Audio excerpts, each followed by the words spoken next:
Welcome to the next episode of the SPM interview series with experts. Hello and welcome to the Strategic Portfolio Management interview series with experts, where we sit down with experts from various industries and discuss the ins and outs of strategic portfolio management, planning, execution, and optimization.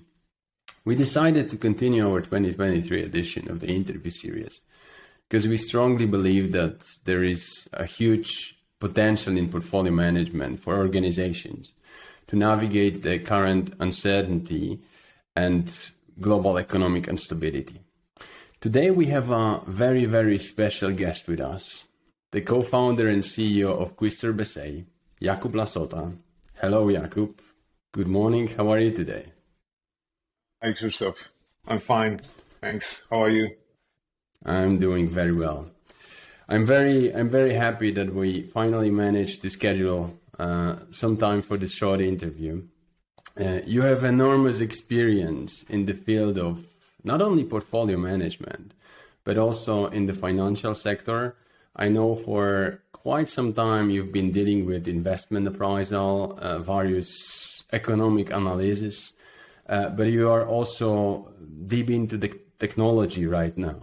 I mean, you are the brain behind the game when it comes to the Qvistorp and the product. So I'm really looking forward to our discussion. But I think it would be great if we could start with a short round of introductions. And the first question I would have for you would be to introduce yourself to our listeners and viewers and tell us a little bit more about your background, probably with particular focus of how you actually end up in the portfolio management domain. Right. The background.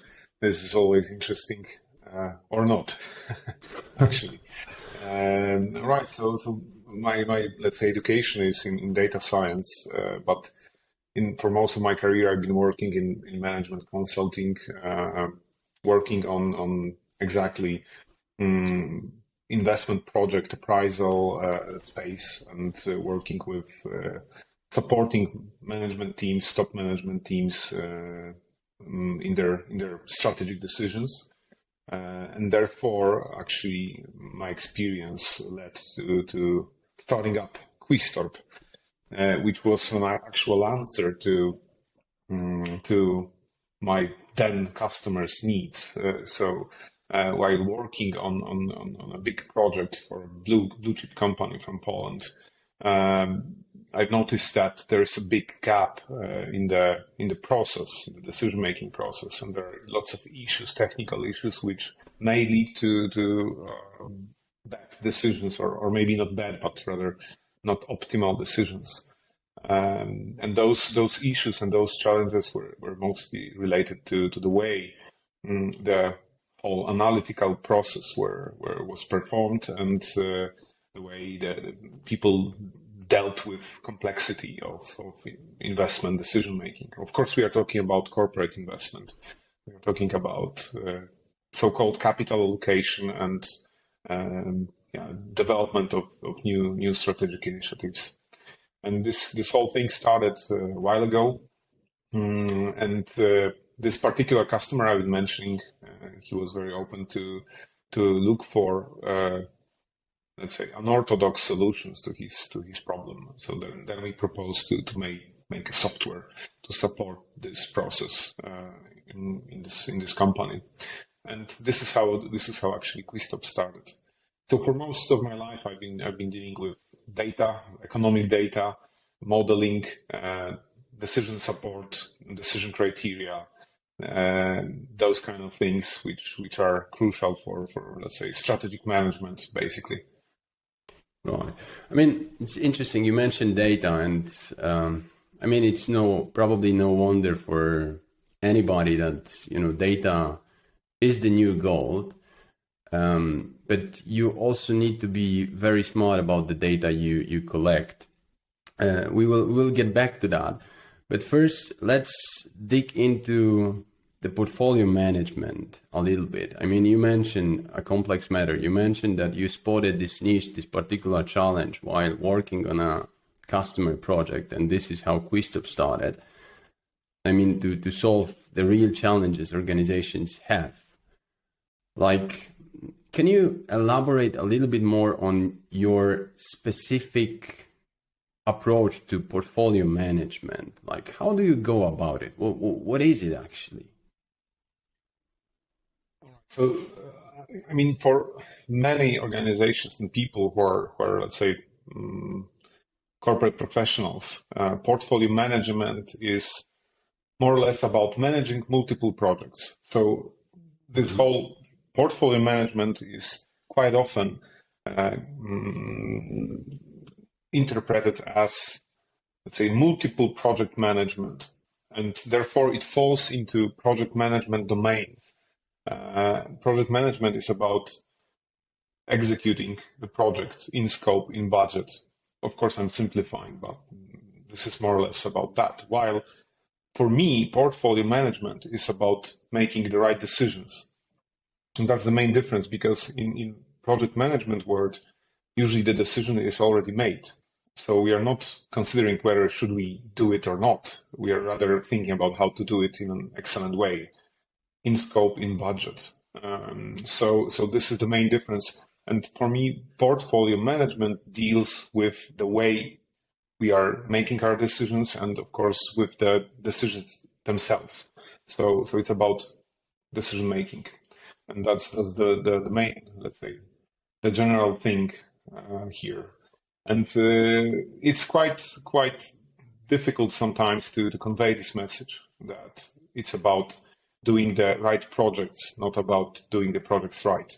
Because most of the organizations are very much focused on this project management excellence, and they take portfolio management as a next level. Like, okay, so are we doing all of those projects in the right way, and less focus on whether we are doing the right projects, the right set of projects. And this whole domain is like at least two-layered. So the one layer is whether a particular project is attractive to the organization, and there might be multiple criteria to answer this question. And if it is, then it's not the end, because then you need to put it in the context of other projects which are also considered as attractive, and then make a portfolio decision. So a portfolio decision is to come up with a best possible set of projects, and then of course iteratively make decisions around them, because those decisions are not finished when we start the project, because when the project is ongoing, you may still put it on hold or even cancel it. So it's not the end too. So there are multiple dimensions and multiple criteria in this process. And again, just to recap, for me, it is mostly about supporting the decision makers. So creating appropriate facility for making decisions in the best possible way. Right. So this it was very interesting when you said doing. I think you said doing the right projects rather than doing the projects right, which is all about project management domain. And regarding the decision making, can you elaborate more on the timeline? Maybe, like, obviously there is a point of time when we have an idea and we need to decide, okay, is it worth exploring further? I mean, do we engage our people and resources into collecting data, analyzing or not? But as you mentioned, when the project might be in execution, then it's also the moment to take important decisions, what we do about it. And eventually when we have an asset, it's also a decision-making point, right? So can you elaborate more about this kind of a timeline of portfolio management? Or maybe a life cycle. I think you are touching the right point here, because project management is a very significant part of this whole decision-making life cycle. So maybe let's set the stage first. So what we are dealing with here in this strategic portfolio management space are initiatives which then transform into projects, which then transform into assets. So the life cycle covers anything from idea when we think, okay, maybe we should consider going this way. Then, if that makes sense, we start the project, which is being executed by the project management office, for example. And then this project transforms into an asset which should bring us economic benefits, however we define them. So it's usually a long-term thing. And of course, we are, because you mentioned also data, and it's extremely important to emphasize that in this case, we are mostly dealing with the future, because we want to understand what are our chances to get the benefits in the future. And this, of course, is around forecasting, around trying to create a model of reality and how it may change over time. So in some cases, it's quite an art, actually, but also very much supported with science, from data and from analytics. So, and of course, it's like core to value creation for the organization. So those decisions about the future, they are actually making the value grow or decline. So it's extremely important. But the whole life cycle covers more than project execution. It covers also ideation stage, when we actually create some concepts and directions, and then we, let's say, make it more precise, materialize them into projects, and then fortunately at the end assets are created. And those assets may relate to many different things. They may relate to new products, to new facilities, to new offerings. So it's not only considering traditional tangible assets like a new production line or a new real estate or a new headquarters or production facility, whatever. They may relate to intangible assets, products, software, anything actually. So portfolio can mean probably really anything about your assets, and can take many different forms. Now let's touch upon, just on a very high level, the data layer. Like, I would be interesting to know what kind of data should you collect, because when you ask an average person, probably that is well educated but not into the space of portfolio management, they may immediately tell you, okay, it's probably about managing my personal finances, like whether I invest in stock, in crypto, in real estates, etc. It's probably this side of portfolio management, strongly related to finance. And I guess finance plays a vital role in enterprise portfolio management or strategic portfolio management. But financial data probably are not the only data you collect to analyze and make the strategic decisions, as you said, about the future, right? I mean, finance is the language of enterprise. So we express everything in monetary terms, because at the end of the day, the companies need to earn for their shareholders or stakeholders. So, but it's not. I tend to not to think about it through like financial lens purely, because for me it's more economics. So it's like talking about benefits, talking about costs, talking about value, which is more maybe generic. And of course, when we think about data and what should be considered or not, it's very difficult to answer, because it all depends on the particular organization, their business model, their business environment, and the types of projects we are considering. Because there's a difference when we want to, for example, upgrade our existing facilities to be more energy efficient, for example, compared to a situation when we introduce a completely new product to the market and we have little data to support how it will actually perform over time. So there are different things, but of course, starting with understanding the business model, the economic model behind a particular project, how it should theoretically work, and try to find some patterns from past data or existing data on the market to support our, let's say, thinking about the future is of course always critical. Unfortunately, many organizations tend to escape this by saying that, okay, garbage in, garbage out. we cannot do proper forecasting. It's so uncertain. It is so volatile.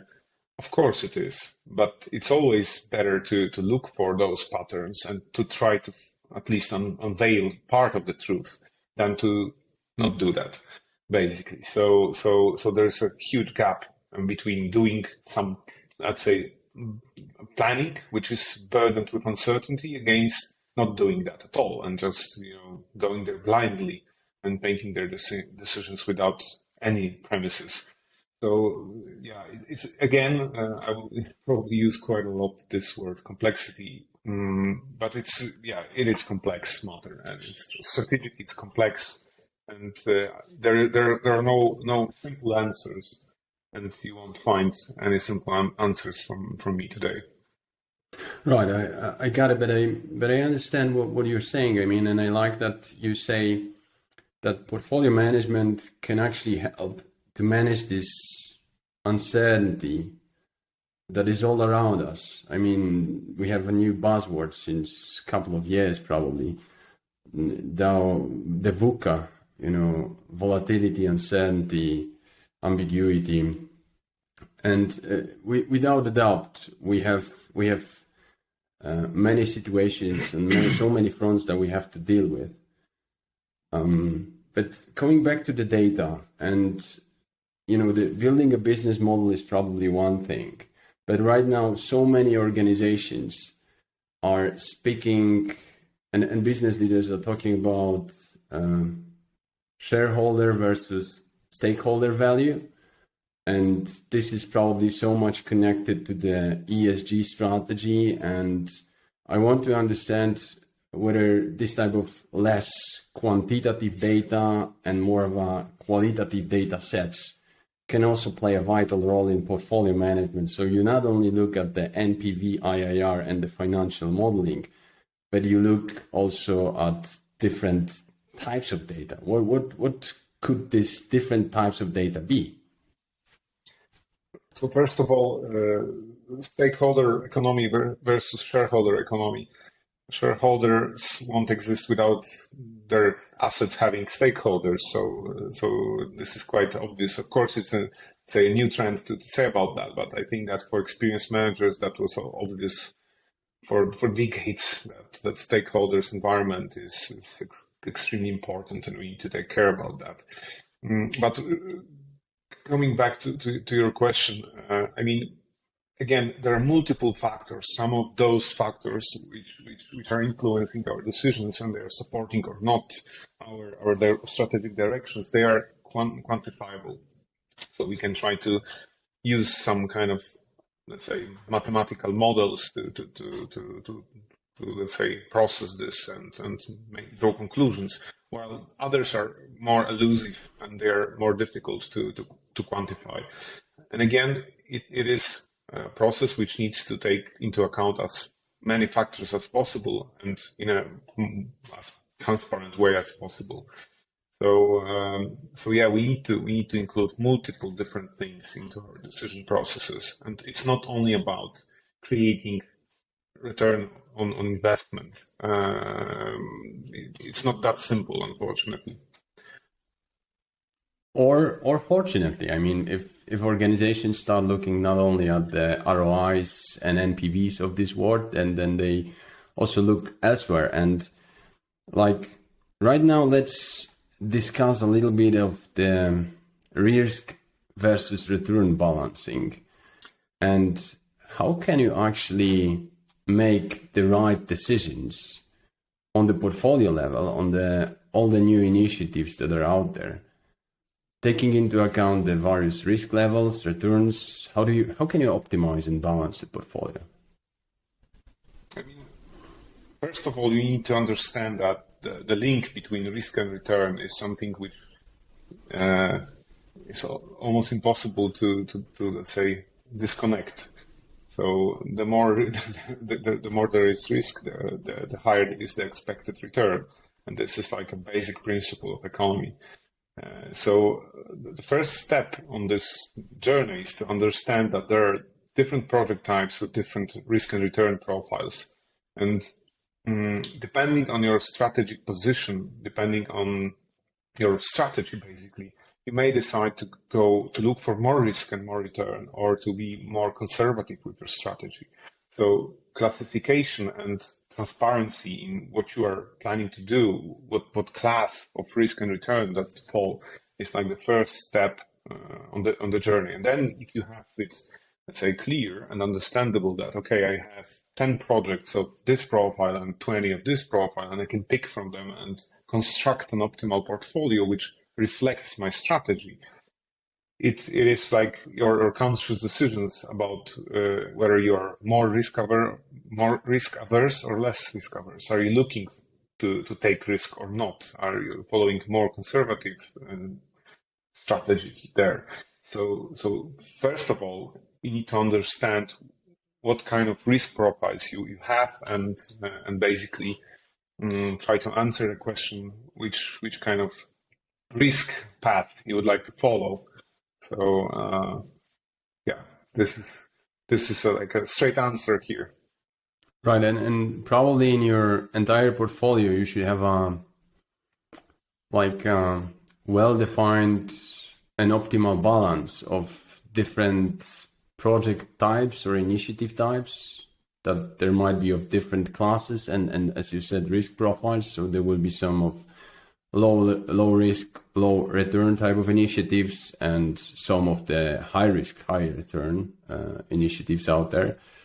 And you should be able probably to sort of balance this portfolio and take into account the current economic situation, the current, take into account other factors that may influence your portfolio balance, right?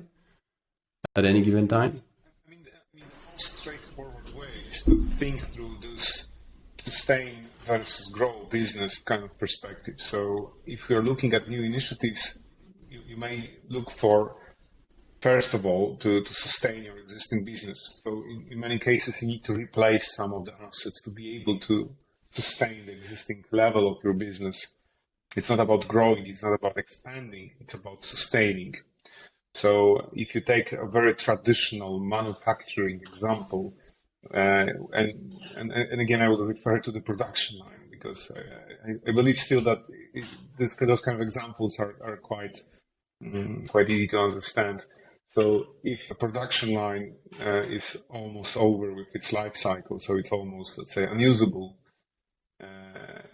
you need to replace it. And this is like a sustained type of project. We need to replace this to be able to sustain the existing volumes, the existing production, the existing market.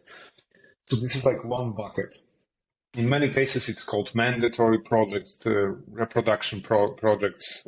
There are several names for that, but it's about sustaining the business. While growing the business is about taking those volumes higher to a new level. So again, giving a production line example, you may think that, okay, so sustain business is to replace the existing old production line, and the grow business is to buy another one and multiply the production capacity. So this is like probably one of the most straightforward portfolio balancing approach to distinguish between sustain and grow. And if we look into the grow part, then we may, of course, have more shades of gray when we are looking at very risky projects, like entering completely new markets, developing completely new products. And this is usually related to, of course, innovation, which is one of the key growth factors in corporate world. Or less risky, like operational excellence kind of projects, tweaking and being more efficient, reducing the energy consumption, reducing the costs of our business through different projects. So again, I think that this kind of matrix between sustain and growth is just about the right comparison as for discussions we're having here today. Right. Thanks for that. I wonder, but maybe let's take it towards the end, whether some new technologies can help you to find this kind of sustain versus growth portfolio balance so that you can achieve the right level of your portfolio diversification at any given moment of time. But now let's still just get back closely to portfolio management. And I would like to know, like, how do you actually measure the performance of your portfolio? How can you achieve that?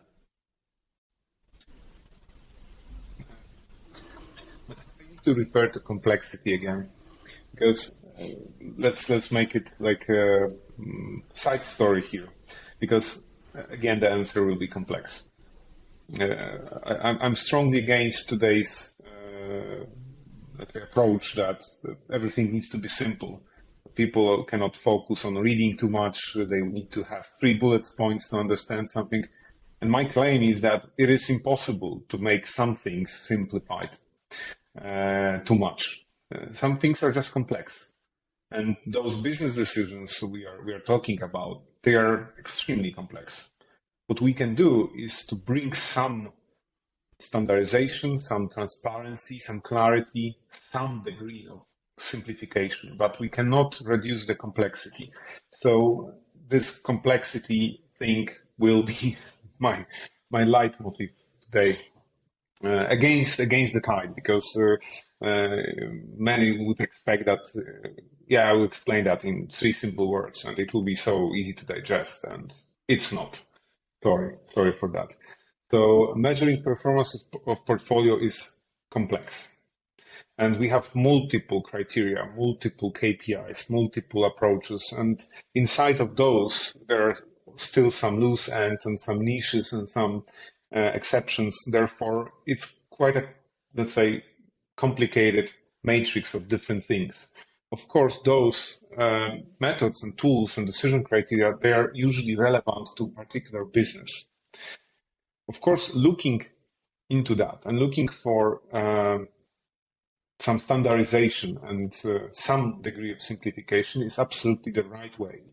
Trying to be lean with that is the right way, but still you don't want to lose important information, important data. And therefore, you need to be assured that you are covering all of the aspects, or most of the aspects and most of the edge cases there are. By definition, there are, let's say, 2 streams of different KPIs used in strategic portfolio management, quantitative and qualitative. By quantitative, we mean all the outcomes of economic modeling, all the outcomes of business case modeling, forecasting. You may think about finance and monetary terms, basically. So net present values, contribution margins, or growth rates, or rates of return. Those are the quantitative KPIs. And the other stream is qualitative, and usually there might be different scoring methods or scoring tools to support in a qualitative way. And usually those are based on user inputs, on some kind of assessment or some kind of questionnaires, polls, to create meaningful scores based on questions and answers expressed in natural language. So if we look at different KPIs, think about quantitative, finance, monetary terms, economics, and qualitative, more about assessment, about opinions, about gathering opinions, about gathering some insights. Should I elaborate more details? I look at you and I think that, hey, this guy is all the time talking about complexity. No, I guess, I mean, you said that in portfolio management, especially enterprise portfolio management, complexity will always be there. Like, you cannot get rid of complexity and you cannot simplify too much. Obviously, you can bring standardization in. And I think once you said something that I liked very well, less is more, but in a sense that you do not try to overwhelm your portfolio with too much data, but you just focus on the right data sets that you can bring into the portfolio level, standardize, and sort of take this into account when doing the portfolio balancing and optimization. I guess we will get back to this complexity and qualitative the KPI types. During Strongly, just to still expand on that, because I think it's a critical thing. You can reduce the complexity by bringing standardization, transparency, and allowing people involved to have more time to actually do the analytics, to draw conclusions, to think. So to do that, you need to standardize, bring transparency, automatize as much as possible on this gathering data, modeling, processing, etc. And therefore, you will still face complexity, but you will have more time to deal with that, more time to understand and to draw more reasonable conclusions. But the complexity will be still there. But of course, you want to avoid over complexity or over engineering. So yeah, that was my message. I guess, and this clearly stands out. I mean, portfolio management and portfolio level decisions are not easy decisions. I mean, you decide on where to allocate capital, where to allocate resources, how to ensure that we get the right level of return from our new initiatives. And what do we do when all of a sudden we have like a pandemic, geopolitical crisis, energy crisis, high inflations, changes in the customer sentiment. So I guess portfolio management can be answered to all of this, but you need to approach it in the very well standardized and transparent way and sort of define the data sets that you need to collect. So we will definitely get back to it, because I think we'll have another sessions to explore some other aspects of portfolio management in much more details. But right now, to sort of conclude on this portfolio management part, like, can you elaborate shortly on, from your perspective and experience, what are the common mistakes organizations make when it comes to SPM and portfolio management? I think there are lots of them. The biggest one is to basically to avoid imposing certain decision criteria, avoid modeling, avoid trying to capture the future, because all the decisions we are considering here in this process, they have a huge leverage. They are not, the cause and effect is not that simple. So if you are, for example, I don't know, you want to reduce your costs, and you say, okay, from tomorrow I cut off those costs. I resign from this subscription. I fire somebody, and then you get the instant result because you have costs reduced. Of course, in case of bigger decisions, the effects might be more of a long term, but let's use this kind of model approach. While in case of strategic projects, usually this decision, okay, crisis came, I'm cutting off some of the projects. They will bring a cascade leverage effect over long period of time.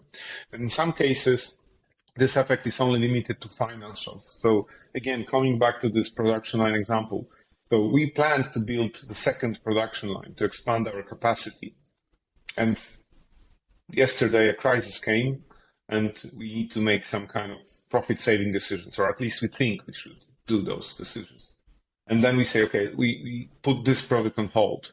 And then what happens is that tomorrow the crisis is over, and our project is already dead, and our competition in the same time, they didn't stop. And they have much more capacity than we are. And we are, quite, let's say, delayed with anything, and we cannot reach the market in appropriate timing. And therefore, in a cascade way, this decision is affecting us in the long term, and it may even lead to our collapse. And therefore, it is quite critical here to build those models of your reality through projects, through portfolio, so that whenever new data, new evidence comes in, you are able to react fast and try to understand what will happen, not tomorrow, not the day after tomorrow, but in the long term, what kind of consequence you are facing. And to be able to understand that, you need to have economic modeling, to have strategic impact analysis, you need to have the risk impact analysis, those kind of things that will give you full support. Okay, we need to cut costs today. We will, cut off this new production line, but we are also aware that we are at risk of losing the market in the future if the crisis is over soon. So those kind of things are critical. Therefore, the main mistake is to, let's say, underestimate the role of modeling, underestimate the role of having this fast access to cause and effect. What will happen? What if? So this is, I would say, the most big mistake, to underestimate that. And of course, there are lots of more detailed process like wrong KPIs or no interpretation for metrics for KPIs. Lots of mistakes in the details, which can be, of course, avoided through automated tools and through software tools, basically. We can talk about those a lot, but I'm not sure if that level of detail is super important. But I think that the most important part is to underestimate the role of having those models in and being able to, let's say, get the output fast based on different assumptions and different what-if scenarios. Right, and I guess this is critical. I mean, what you said about modeling and about making decisions regardless of how the ecosystem looks around you, whether we have a boom in the economy or whether we have a crisis scenario, you still need to approach this decision making and make decisions based on data and very consciously. So I guess we will get back to the mistakes now to sort of conclude on the first part. And I'm really looking forward already to our next discussion. Like, can you tell us a little bit about how do you personally stay on top of the game when it comes to what are the latest trends in portfolio management, and with particular emphasis on the, can AI play in the future a role here? Some kind of predictive analytics. How do you see this portfolio management space evolving, taking into account the complexity that you've just mentioned, taking into account standardization, and taking into account the need for automation of what can be automated? Like, how do you see that? What is the future of portfolio management? In the short to mid-term, I don't believe in AI taking a big role in strategic portfolio management.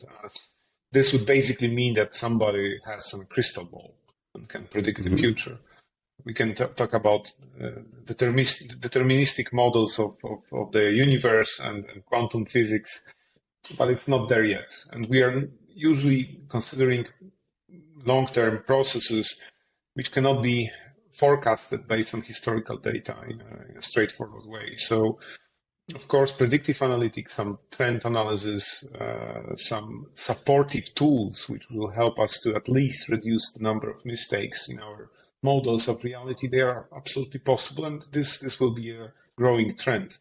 But I think that the most important part is that still the human is in the center of those long-term decisions. At least in a short to mid-term. And what the human is lacking is the time to think, the time to reflect, the time to analyze. And to support him, he can use automatization. He can use some of the tools to support, to speed up this process, to make it more, let's say, approachable. And of course, I mean, there are lots of advanced details here, but I think that automatization, standardization are those things that will happen to SPM, because you need to imagine one thing, that most of the companies, we are talking about big companies, they are using file-based environment to make those decisions. So imagine Excels and PowerPoints basically, and those are not digital processes. Those are only digital tools. So it's like you say that I'm doing my big corporate accounting on a pen and paper basis, and then I start to use a calculator. I use a digital tool, but I don't have a digital process. The digital process comes in when you introduce ERP system, then it's a digital process. But before that, you are only using digital tools. So for this process, most of the companies, they are in file-based, spreadsheet-based, PowerPoint-based kind of reality, which is not having a digital process. It's only using digital tools to calculate. And therefore, I think that the biggest change is that companies will digitalize this process, strategic portfolio management, digitalize anything which happens from idea to an asset to support the decisions. And this is the biggest change. Of course, looking at AI and automated decisions, those kind of things, it sounds super great, but we are not there yet. So I love science fiction and I love futurism, but it's not there yet. Which is good, I guess. I mean, because if all the decisions in the end of the day are taken by the AI systems, and we have no influence on that, then there wouldn't be a need for portfolio managers. Like, what will keep the senior management busy? I mean, and so I get it. I think you may compare this situation to a situation when AI will actually take over the stock exchange, because the level of different aspects you need to take into account, and when making the corporate portfolio decision is similar to those affecting stock market. So of course there are intelligent tools and algorithms which support those decisions. They make things faster and they make, let's say, aid to humans, but it's not autonomous. And of course, it mostly relates to short-term decisions like quick trading, intraday trading, not 10 years of, let's say, invest and hold kind of decisions. So I think it's quite a good, let's say, parallel here, if somebody wants to understand the trends. Jakub, I think we will conclude here. In this 2023 opening interview in the SPM interview series with experts. I'm really glad that you have taken the time and shared your insights and expertise with us. I already now can say that I will approach you again to invite you for maybe set a couple of more sessions where we get into much more details of SPM and sort of discuss the economic modeling, the risk, the strategy, ESG, and so on. But for today, Jakub, it has been a pleasure. Thanks for your time, and take care. Vice versa, Qvistorp. Thank you very much. It was great and great questions. Looking forward to being invited again. Thank you, Jakub. Have a good one. Thanks a lot. Take care. Bye. Bye-bye.